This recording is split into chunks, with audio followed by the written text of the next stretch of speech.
Hi, this is Erin from Blossy Bee. Welcome to my channel. The plan for this video is to use an unusual ingredient in an epoxy resin trinket tray as an experiment. I'm going to be using the beautiful pearlescent mica powder box set from Solid Solutions, and I'm going to give you all the information you need to enter into the draw where one lucky Australian subscriber will receive their own 24 pigment set. Stay tuned. No, you're not imagining things. Yes, this is salt and this is on my crafting space, and this is resin. This is actually Solid Solutions epoxy casting resin that I've mixed up, and I am going to be adding all of this together. I'll backtrack a little bit. I wanted to thank Michelle from Glitz and Glitter for inspiring me to test this idea out. I watched a video of hers recently where she used sea salt in resin, and I loved the results and I was so excited. I immediately hopped onto my grocery order and added in these two packets here. I purchased these from Woolworths. They were very low cost, and I'm excited to see what happens. Now I'm going to be using a variety of the beautiful pearlescent pigment powders from Solid Solutions. In fact, this whole video is a tribute to these gorgeous pigments. Solid Solutions have kindly offered me the chance to gift one of my subscribers a box of these. You get 24 in the set. They're 10-gram bottles each, and if you've been watching my last few videos, you'll know how much I love them. I've been using them to colour epoxy resin. I've been using them to colour Eco Casting Powder, the Solidcrete from Solid Solutions.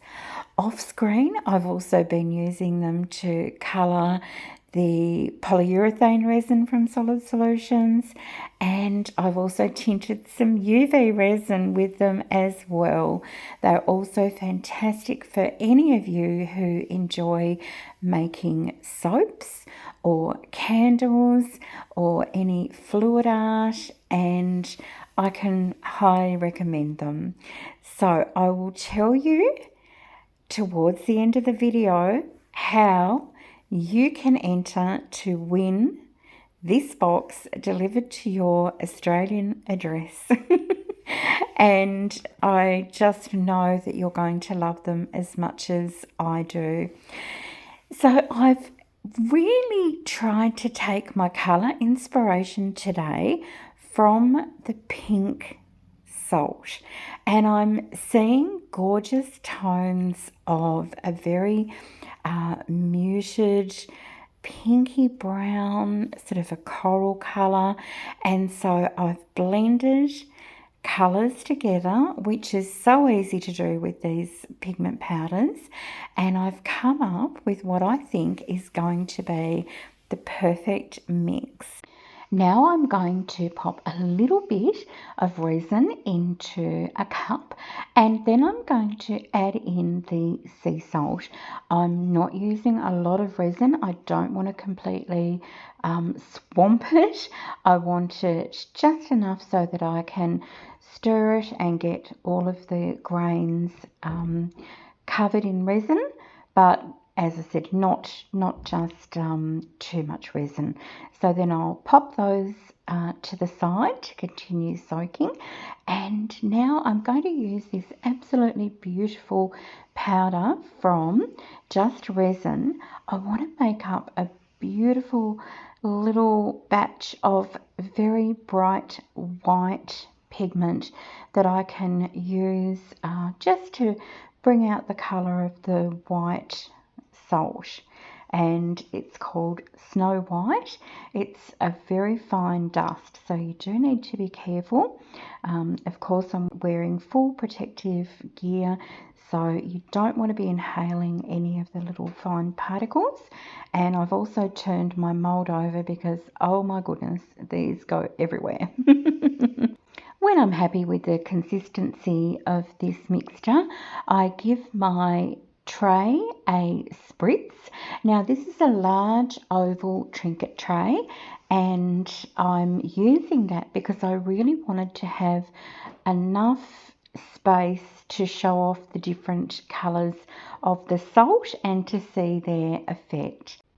I'm just going to pour this little mixture all around the outside rim, and I think this will provide a really pretty edge to the trinket tray. I follow that up with a layer of clear resin on the centre part of the trinket tray because I'm going to be adding in the salt, and the way the crystals are formed of salt, they can be quite sharp, and I don't want to scratch my mould. So the idea there was to put down a little bit of a protective layer.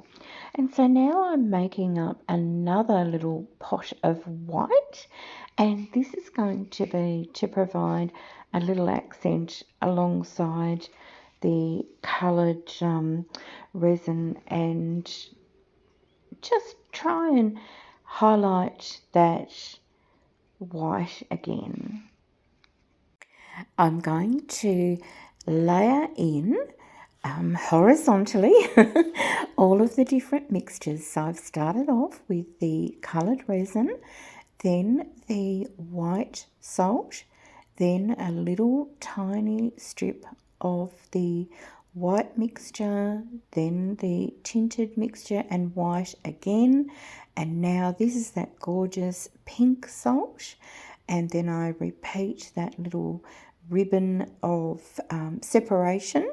And ribbon of separation, it sounds like something from a Tolkien movie, the ribbon of separation. And yeah, so just keep going along in this fashion, and I'm just hoping that the way I've done it, you'll be able to see the sections of the salt, but also have these other colours sort of tying it in all together. Now, of course, salt's quite chunky, and I do want to make sure that I don't have large pieces sitting up, and I'm not filling my mould all the way. I'm only going up to maybe 3/4 of the height because I do plan on coming in after this is either cured or reached a gel state and adding in a backing so that I'm covering up all of that rough, gritty salt.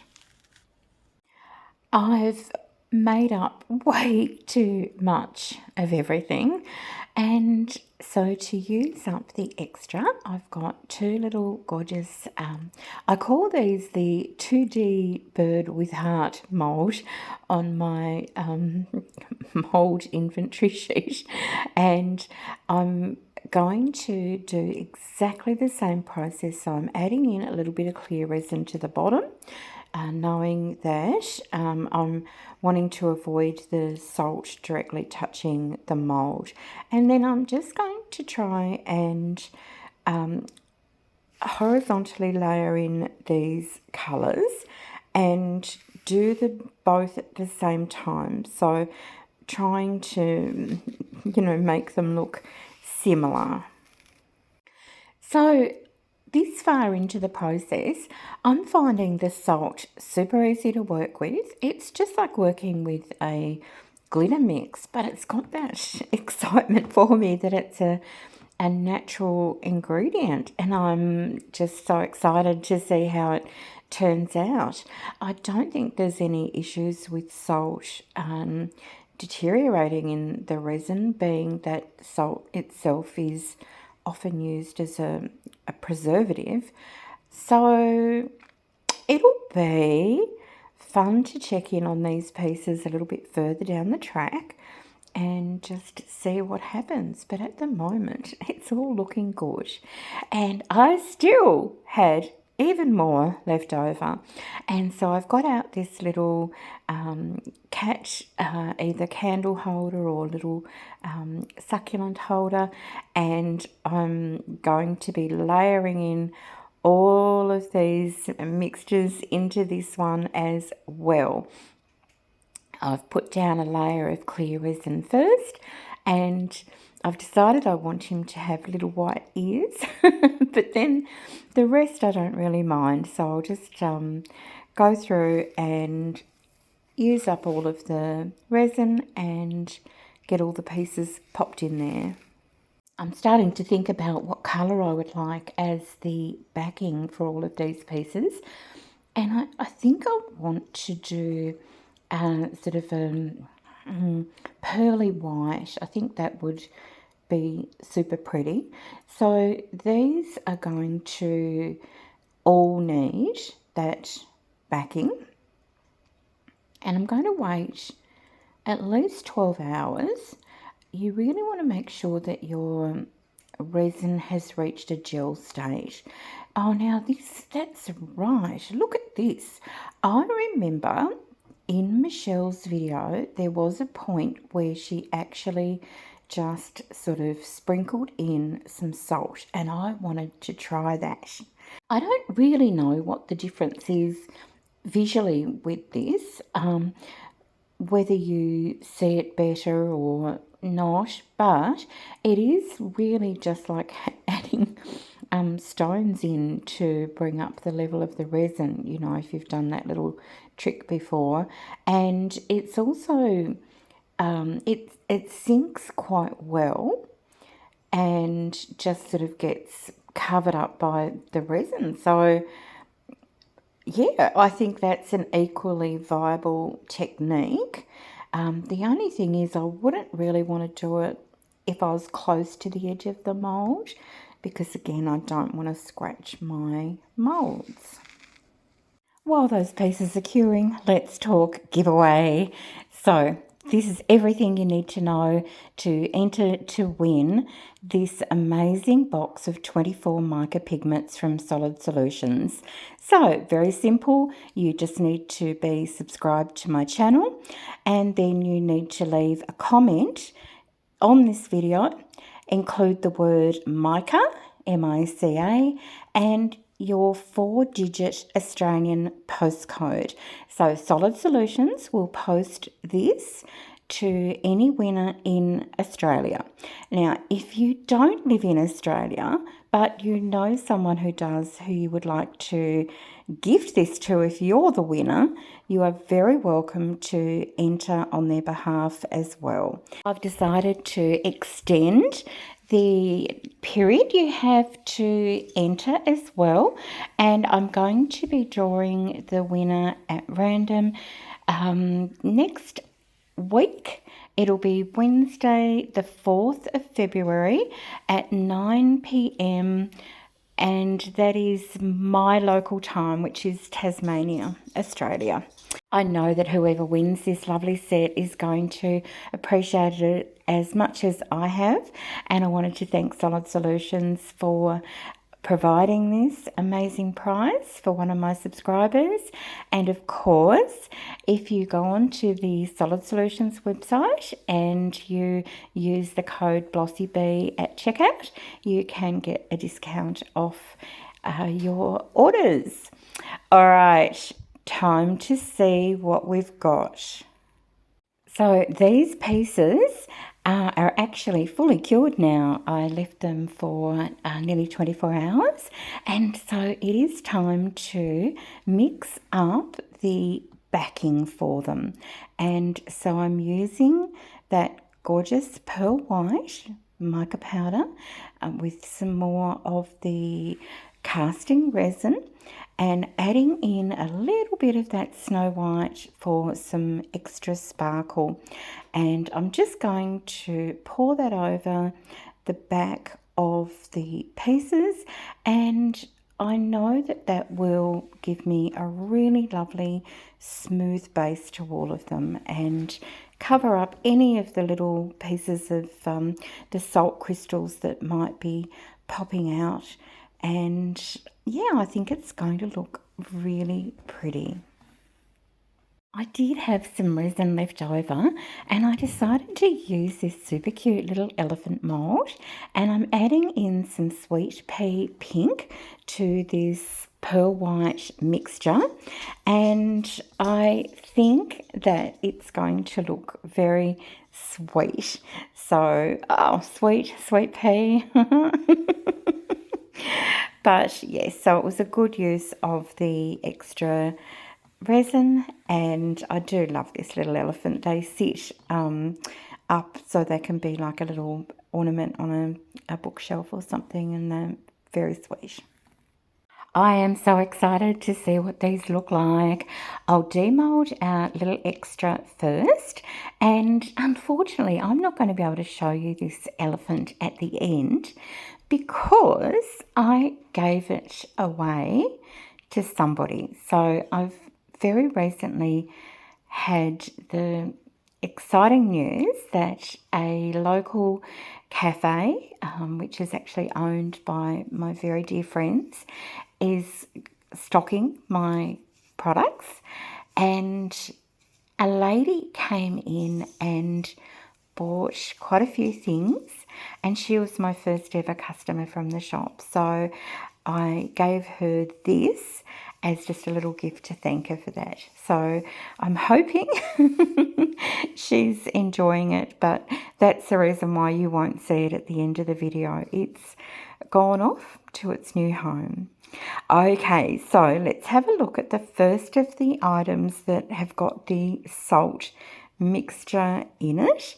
And this one is the cat candle holder or little pot. And although I wasn't expecting to make this, I'm so pleased I did because it's such a cute little mold. So here we go. And look at the gorgeous patterns that the salt makes, and just gorgeous. I did have a slight little bit of extra resin there, but I've just been able to easily remove that. And then looking at the, I'm just, oh, sorry, I'm a bit breathtaken by how gorgeous it is. The salt has, it's hard to explain, but it sort of separated the resin a little bit, and oh, here we go in the bird as well, and exactly the same. You get that gorgeous, really unusual look. It's almost like cracked ice or something like that. So I'm not doing a great job of explaining it. I'm sorry. It's just the first time I've ever, done something like this. So it's quite new to me, and I'm, really, really happy with it. I think it's just stunning. Now I'm about to see the tray, which was the only thing that I actually had planned, and I'm loving the back, and wow, this is beautiful. It is so shiny and gorgeous, and that would be to do with popping that first layer of clear resin down. And then the salt patterns are just beautiful, absolutely beautiful. I think I'd like to see the tray and the little birds with some temporary tattoos added to them. So I'm going to go through my temporary tattoo collection, and I'm just sort of trying a few different ones to see if they would suit. Some of them are a little bit too pink, some are too colourful, but I get to this jellyfish and something just clicks, and I think, oh, I think that this could be really, really pretty. So I love the idea of the sea salt and the jellyfish working together. I think it could really be pretty. I'm hoping it'll be a very sort of a muted look, and that it will partly blend in with the different bands of colour in the salt. And as usual, I'm adding it onto the perfectly dry, clean surface. I've taken the protective plastic off the top, pressing it down carefully, and then I'm going to use a damp cloth to press down all over it, and then it doesn't take long at all before you'll just start to feel it moving. And there we go. It's gorgeous. It's really hard to see it while I'm looking at it through the camera. When you see it in real life, it's just so beautiful. Now, the two little birds. So, I'd like to pop some temporary tattoos on these as well. So, I'm digging out my little temporary tattoo collection and just trying to see if there's any that I think might go well with it. And I decide that I'd like to use these little flowers here. I'm not showing the cutting out of the tattoos because I've had to get help for that because I can't hold a pair of scissors properly at the moment. But exactly the same technique, so taking off that protective film and popping them down onto the surface, pressing them with a damp sponge, and then they will just slide off. And I am so happy with how these look. They're just very delicate, just very sweet little additions, and I'm loving them. So now I'm going to use this Raven Black, and I'm going to mix it with a little bit of polyurethane varnish, and I'm just going to dot that in the eye area to give that a little bit of definition. Once both the temporary tattoo and the varnish mixture have dried completely, it's time to give these a protective coating, and I'm using the Solid Solutions UV resin. And I do need to apologise for the lighting. I need to wait for an evening till evening to do the UV resin, and then I don't have great lighting, so it's just, I don't want the UV resin to cure straight away if I work in the natural light, and then if I'm using it out of UV rays, I get a longer working time obviously, but then I don't have as good light. So just doing the best that I can, popping it on and spreading it to the edges, and then putting it under the UV lamp to cure. I absolutely do not excel in UV top coats. I found a couple of teeny little spots that didn't quite fully cover the surface, so I did add on a little bit extra and then cure that as well. I'd mixed up some more resin and then just left it completely clear, and then drizzled that over the beautiful jellyfish, and that will completely seal in that temporary tattoo. Looking forward to showing you the end result shortly, but just a final reminder to enter to win the giveaway from the Solid Solutions 24 pack of mica pigments.